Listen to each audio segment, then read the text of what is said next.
What's up, everybody, and welcome to the Taitt Show. Today I'm here at NBC Studios. Can you believe it? I'm here with Harrison Crite, Jackie Reed's stylist. His story is so inspiring. He styled so many people. He moved from Memphis to New York. I can't believe it. Would you do it? Here's Harrison's story. I hope you enjoy. Harrison Crite, how are you today? I'm doing good. Thank you for joining me on the Taitt Show. We're here at NBC Studios. Thank you guys for having me. No problem at all. I mean, it's pretty surreal to be in the actual production studio of where you actually work. Yeah. Just tell me a little bit as to what you do. So I work for New York Live TV. I style one of the hosts, Jackie Reed, and the show airs Monday to Friday, 12:30 on NBC4. I'm so happy I actually got a chance to talk with Jackie to get a couple of words from her as to what it's like working with you, which was really, really nice. And I love the things that you have her wearing, very chic and very glamorous. Thank you so much. So you're a Memphis, Tennessee native. Yes. Tell me, how in the world did you make it all the way from Tennessee to the Big Apple? That is crazy. Well, I think it was probably like the 6th grade. So I'm from down south. Of course, down south is not really present with the fashion industry, but I feel like there's so many people down south that we love fashion. We're always looking at magazines, we're on the websites, we're always looking at New York websites to see what's going on. And down south, although our style is a little bit more country and not so much maybe like New York trendy chic, we still definitely have that. So I just remember being in class 6th grade and the teacher talking about, oh, New York is the place where dreams are made. It was probably a social studies class. And that just for some reason stuck with me. And I remember like having a conversation with my mom, like, where is this New York place? Like, my teacher said it like moves fast, people are always on the go, and it's just something that always interested me. So with that being said, after I graduated from college, I looked into like internships. I knew then, before ever moving here, that this was the place that I wanted to be. And it's funny because now on social media we do like Throwback Thursdays. Wow. And one of my friends from high school actually like posted her yearbook, and I signed it like class of 2005, see you in New York. So it was kind of funny that I, even before ever coming here, that I knew that this was the place that I wanted to be. And I think it's just God and just divine intervention. It's something that made sense once I got here. So I started looking at internships, and I started working for Fashion Week 2 seasons before I actually moved here. And just from that, just getting that experience, finding out how the tints work, how designer shows worked, how to get into shows, really grounded me. And after that, I was hooked. I was like, I have to move, and I moved. That's awesome. Let me ask you a question. What is Tennessee's fashion like? Is it like New York? Is it chic and savvy and coats, or is it more like boots and skirts and tank tops? So you may be familiar with 3 6 Mafia. 3 6 Mafia is a Memphis-based rap group, and I would say the style for men would probably be 3 6 Mafia. Memphis is not horrible style, but we're very trendy, we're very label. You have to understand that in New York, you have the best of both worlds. You have your high end and you have your low end.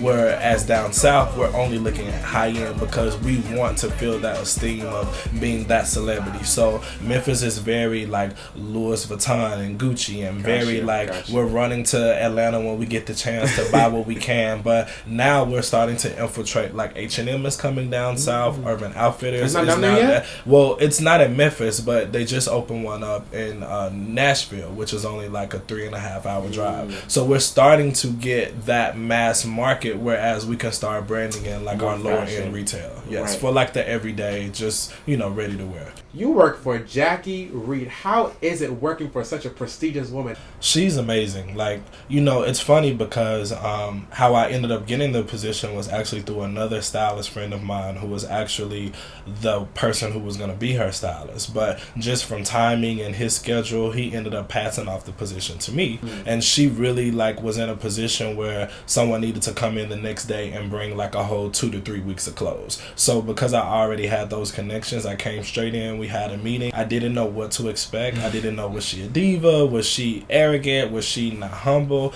But every worst personality trait that I probably could have, thought in my mind. She's none of that. She's Wow. great to work with. Awesome. She's probably the nicest person that I've ever worked with. Not only that, she has made me realize what a client, relationship should be like. What so that way, it really should just be like I'm her image. I'm the person who's responsible for her image. So with that being said, she has every right to be very hands-on with how she's projected. But when it's the right chemistry, it's just like almost a magic situation. I can bring in 2 weeks of clothing and I know it's gonna fit her. I know she's gonna like it because I've taken the time to figure out what she likes, and as a stylist been able to develop that more. Mm-hmm. So if you have a client who necessarily doesn't like sleeves and only wants to wear sleeveless dresses, how as a stylist can I give her variety within that without it being boring after a week of sleeveless dresses? So that's the hard part with being a stylist, but once you figure out that rhythm, it's a great situation. When you're working with your client, what do you want to bring out of them? Personality. I feel like fashion in general for every human being is all about personality. We wear clothes because it exudes something within us. And if you're in fashion and if you're in the fashion industry, clothing is almost like your personality. It is your voice before you ever speak. So for me, I love to dress clients, women, men, give them a sense of personality to whereas when they walk in the room, they feel just as adequate as everybody else. And I know that definitely when you're dressed well, when you're dressed for success, it surely makes you feel good, and it makes you feel like I can conquer the world, and I can command attention and be confident when I walk into a room. Do you think that you've done that with Jackie? I mean, I think so. I'm still hired. I hear that. We got a job. So I'm still here. It's an amazing opportunity to be under the NBC umbrella. I mean, because 30 Rockefeller Center is history. It's so many shows are here. So many great people have come before me doing the same things. And I just to be here to learn, to grasp that knowledge, to just figure it out. Just being from Memphis, Tennessee, not knowing, 3 years ago what any of this was like. It's every day is like the first day. It's exciting to me every day just to get up and come and just figure it out for another day. Is it a job?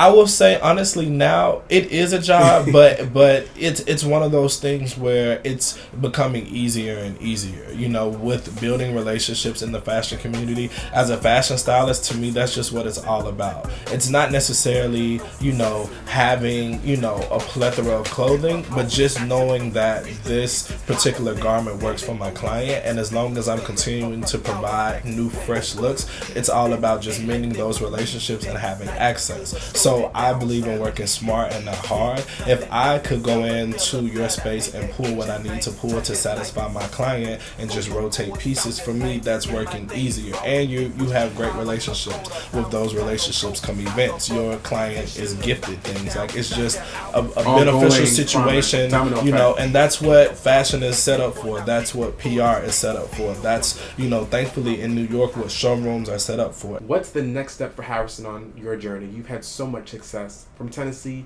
to New York to styling Jackie. What's next? It's funny because I say, although I do have a lot going on, I still have time to do other things. And as long as I have time, it's something else. If there's another client that needs to fall out the sky, there's more networking that I need to do to find another avenue of income, or to be able to express another form of styling. The thing about TV styling is that I am still limited somewhat of what I can do. I'm in these showrooms all of the time, and there are garments that I really can't use because they're not appropriate for TV. So what I'm actually working on, my game plan for 2015 is just really to be more of a style correspondent. I'm looking at, June Ambrose and Josie, who are just taking these internet platforms and just really, corresponding for, style.com and for Yahoo Style and for Google.